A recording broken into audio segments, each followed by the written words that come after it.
hard to know where to start, so I guess I'll start at the very beginning.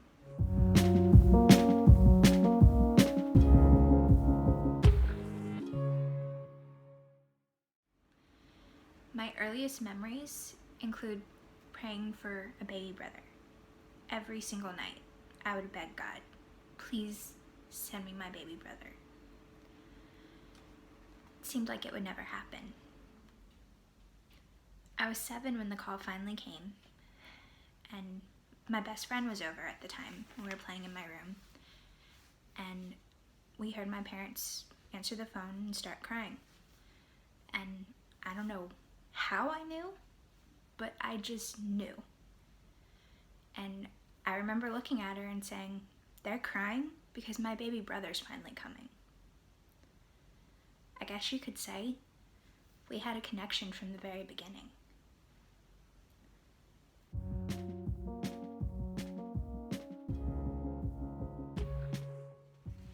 Jonathan was 6 months old when he joined our family. I remember my parents calling me into the room and sitting me down and asking me if it was okay with me that he was not a newborn and that he was an older baby. I didn't understand. Why would they ask me if it was okay? Because he was my brother. That's all I knew. Why would they ask if I wanted a different baby? I had been waiting for him the whole time. In my mind, he was my brother. There was no choice to make. I didn't care how old he was. I had waited for almost 7 years. Later, we found out from the social worker that she even knew the moment she laid eyes on him that he belonged in our family. She had no doubt. And for our entire lives, every time we would tell anybody we were adopted, they wouldn't believe us.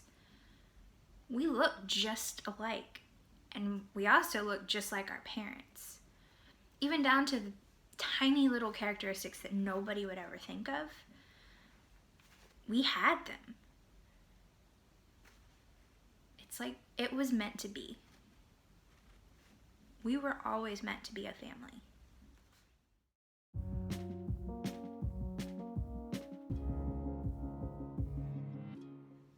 To say we were close would be an understatement. He was the other part of me. And just like when I knew that he was coming, I knew the night that he had his accident.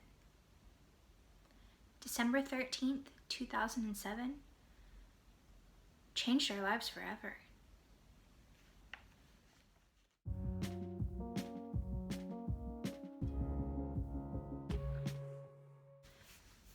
I was on my way home from the store, getting some last minute stuff for a project for school I had. It was due the next day.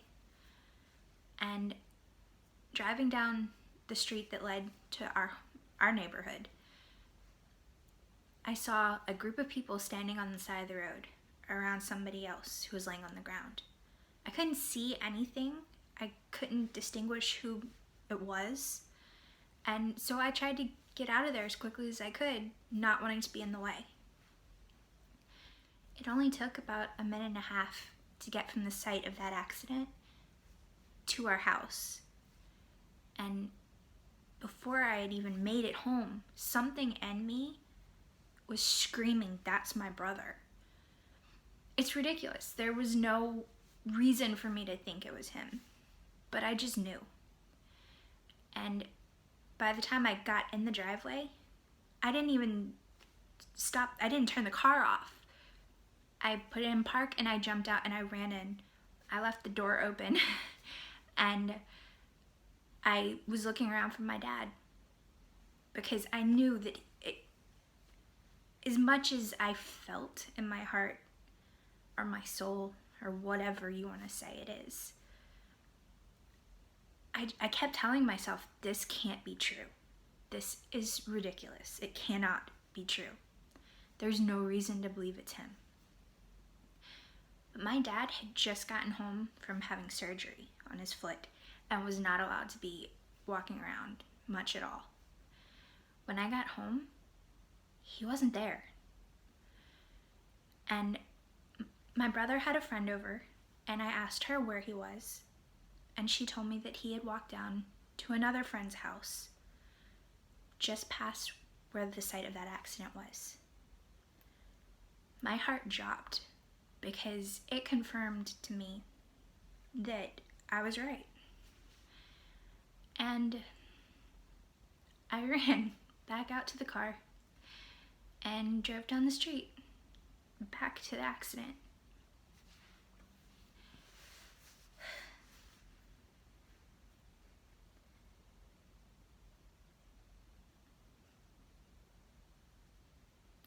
And I sat there in the car looking at this group of people. The paramedics had gotten there by that time. And I kept telling myself that this is crazy. This can't be happening. And that I shouldn't get out because I'll be in the way. There's already enough people there. And then I saw my dad standing there. And there was no doubt anymore.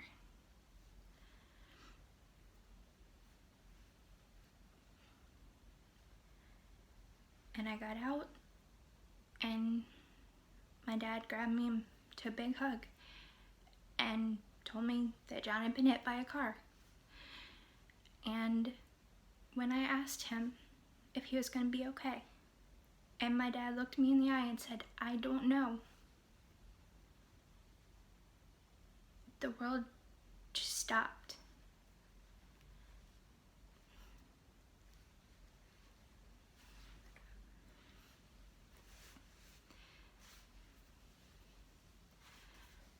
My dad is the kind of guy who's not going to say something like that unless he really believes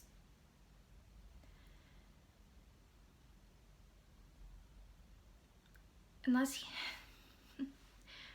dad is the kind of guy who, when you ask him if something's going to be okay, even if there's any doubt, he will tell you yes. But when he said he didn't know, I knew it was bad.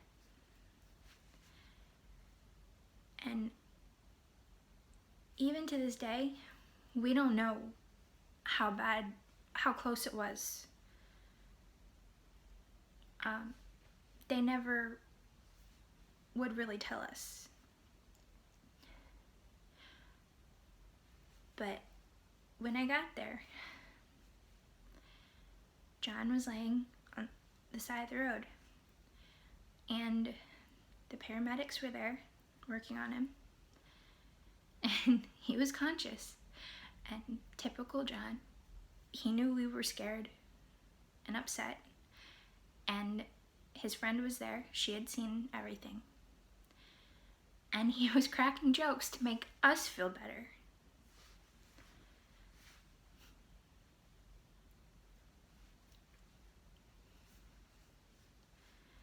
That's just the kind of guy he was. Even when he was in that much pain, he wanted to make sure we were okay.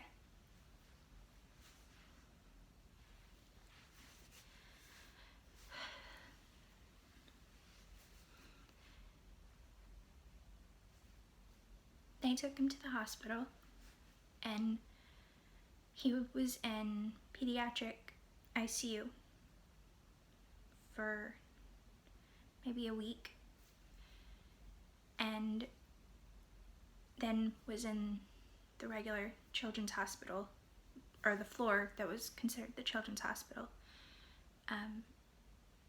for a couple of months. And during that time, his pelvis had been destroyed, basically, and they had to go in and it was being held together by pins with an external fixator, so he was not allowed to move the lower half of his body. And they were not sure if he would walk again or how well, but he showed them. before the next summer, he was completely out of his wheelchair, didn't use his cane or his walker anymore. But he would always have a limp because one of his legs ended up being shorter than the other because of the damage. And he would be in pain for the rest of his life.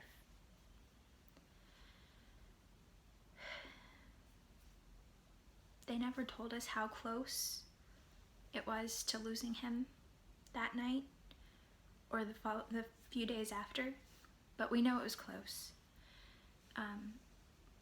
He was not allowed to eat or drink anything by mouth because he could have died from some kind of enzymes I don't understand at all.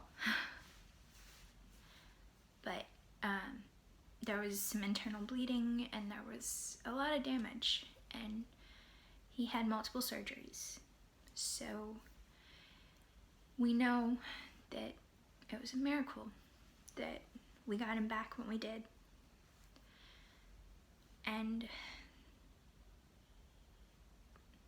that time will always be special, that we got to have him a little bit longer.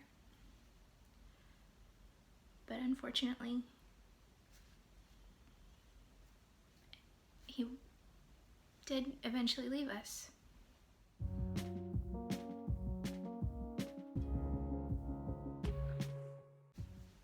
He was 15 whenever he was hit by the car, and because of the extent of his injuries, he did require pain medication, and putting a teenager on morphine is a very hard thing.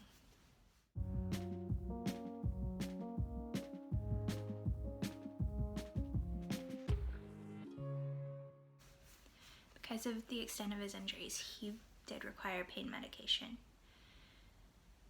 Not too many teenage boys have to take morphine to be able to make it through the day, but he did. And at some point, he decided that he didn't need them anymore. And I think he wanted to make my parents feel better, that, they were worried about him. We all were. To be in constant pain like that is so hard on anybody, especially a teenage boy who, wanted to do everything with that his friends were doing, and he couldn't do it anymore.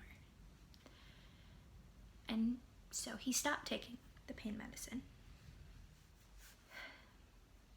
He tried to keep a brave face and pretend he was okay. He wanted to be like everyone else, but it took its toll.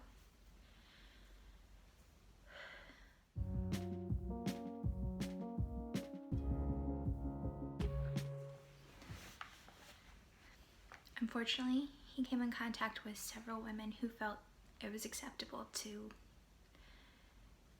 either sell or give their medications and other drugs, alcohol and cigarettes to local kids.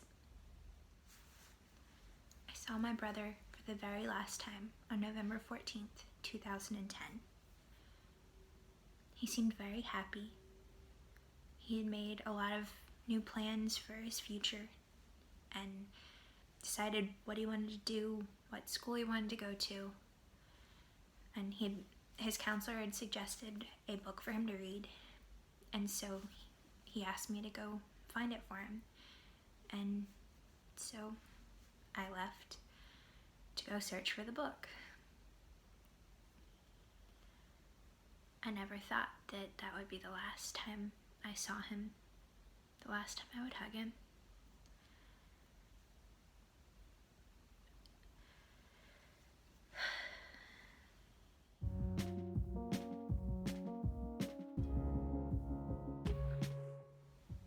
After I found the book, I texted him to come and meet me at the shopping center there,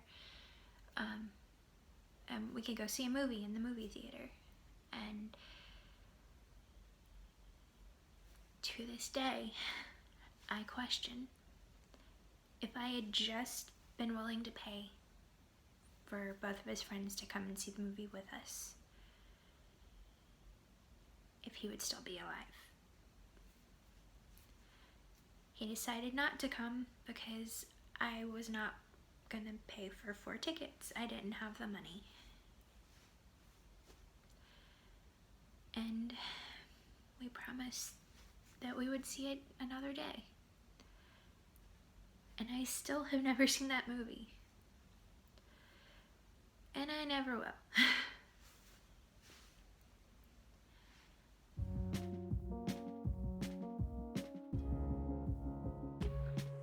So, I drove home alone to the house where I was living at the time. And on my way home, driving on the interstate, there was the most beautiful sunset I had ever seen. And again, I had that flash of just knowing. And yet this time it was different.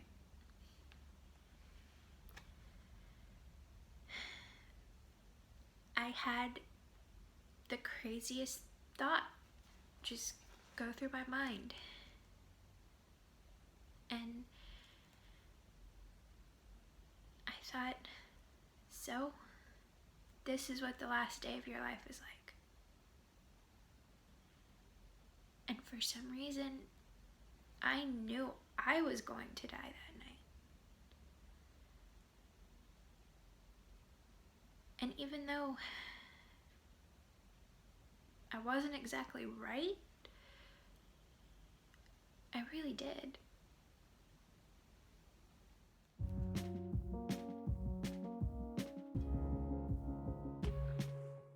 Imagine my shock the next morning when I woke up alive, still here.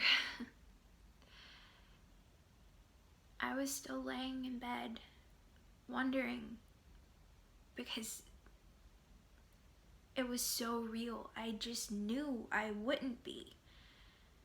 And yet there I was. And while I laid there, wondering why I was still alive, I got the call. My mom told me, "You need to come home now." And I knew instantly that my brother was the one who had died.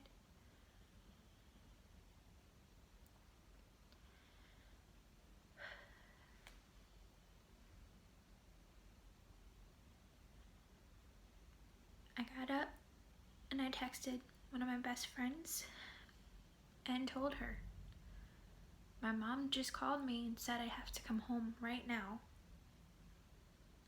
I just know John is dead. I just know it." Of course, being a good friend, she tried to persuade me that that can't be it. But I knew. And then I had to get dressed, and more crazy thoughts. What do you wear to go to be told your brother died? What do you wear when you're wishing you were dead?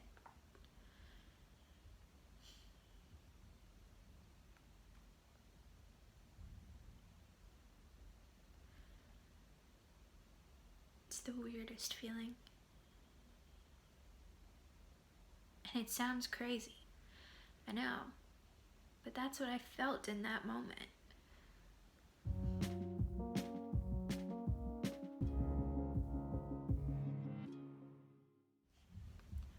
The entire drive home to my parents' house, I prayed I was wrong. I prayed that I was just crazy. I even prayed that maybe it wasn't my brother. Maybe my grandmother had died. And I hated myself for it. But an 80-year-old woman, you expect that to happen at some point. Not a young man who just turned 18. It's just not right.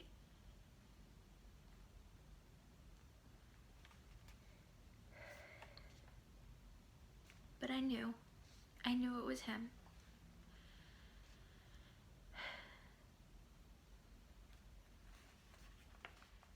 And when I walked into the house, my parents both came and hugged me at the same time. And my dad said, "John's gone." And I had to bite my tongue and took everything in me not to say, "I know." Because I did. As crazy as that sounds. I just knew. And yet again, I was right.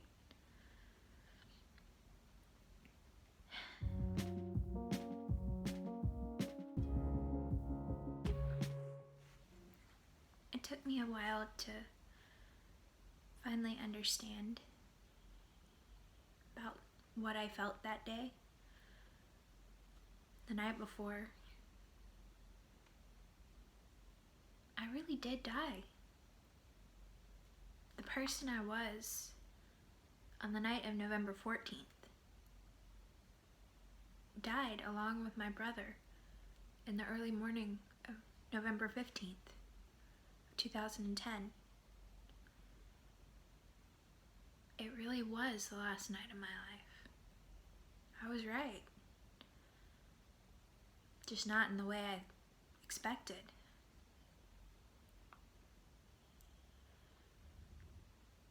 And I don't understand how we had that kind of connection that I just knew. But I'm grateful.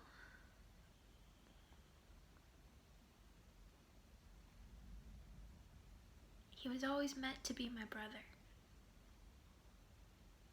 And those experiences prove that to me. Even though they sound absolutely crazy. They sound crazy to me, and I'm the one who lived them.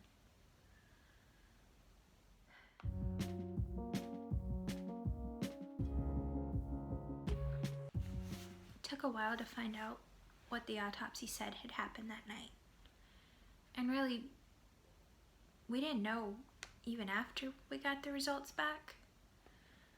We had to have them interpreted by another doctor and a coroner. And it took months, years even. And to be honest, we'll never really know exactly what happened. What we've been able to put together of what most likely happened that night. It's kind of hard because the people involved, most of them have lied about it, but we know some of the truth from other people. And from the autopsy, certain questions were answered. What we think happened is, what we do know happened.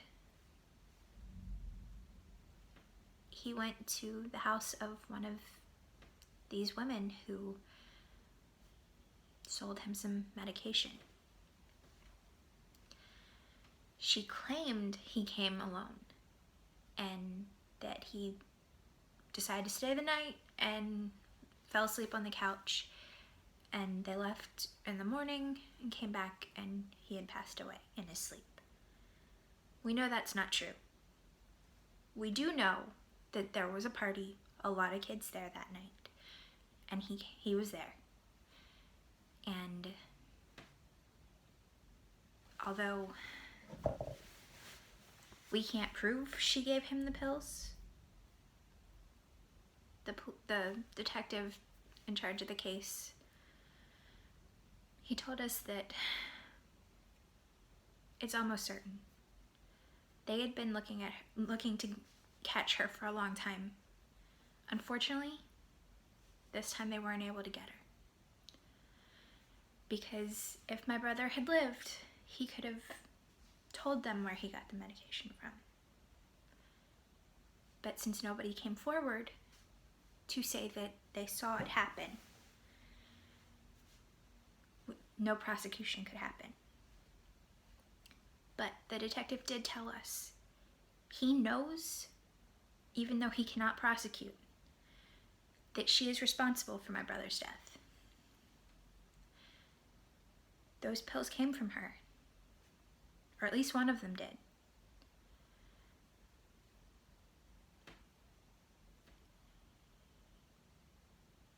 And whether it was before calling for help or after, I don't know. But they stole his money, his laptop, and possibly a few other things. And then they tried to say that he was suicidal and had given them all of it.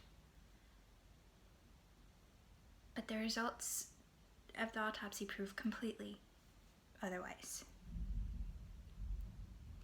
He only had one dose of one of the medications and a partial dose of the other in his system. Unfortunately, it was just enough, because they both suppress the respiratory system, that together, taken the way he took them, they shut his lungs down. So his death is from respiratory depression.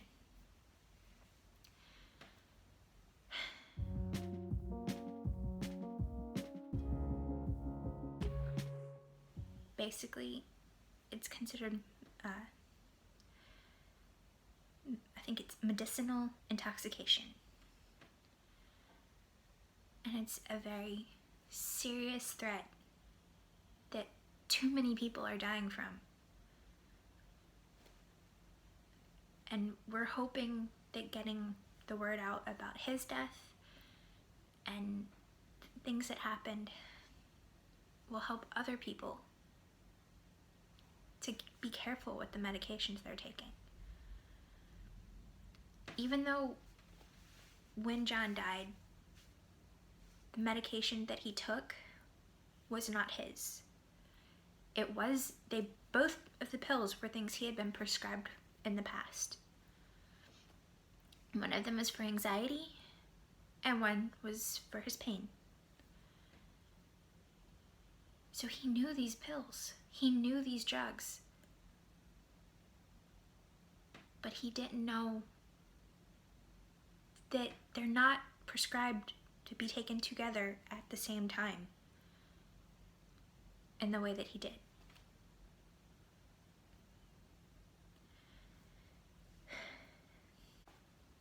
While we'll never get any kind of justice for my brother's death, I guess you could say there's karma. We did find out that after he died, the other kids stopped coming around. And this particular lady was no longer able to pay her rent because she was not able to sell her medications. That's karma.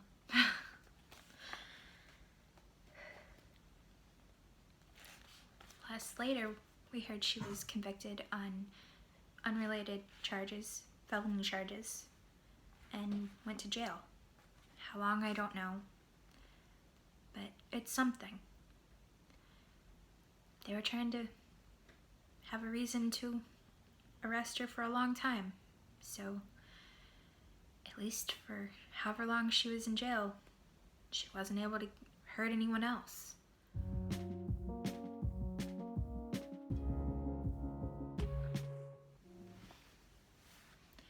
I know this is a different kind of video than I've done before.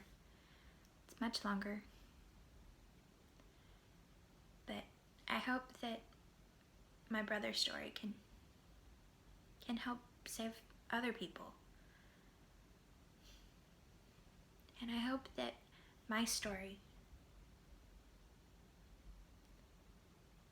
as a surviving sibling can help other siblings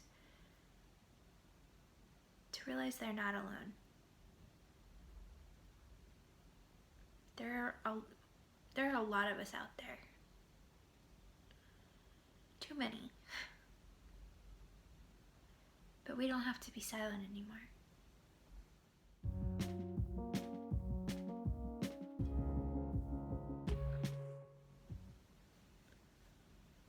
Thank you for watching this video. I'll see you next Wednesday. Bye.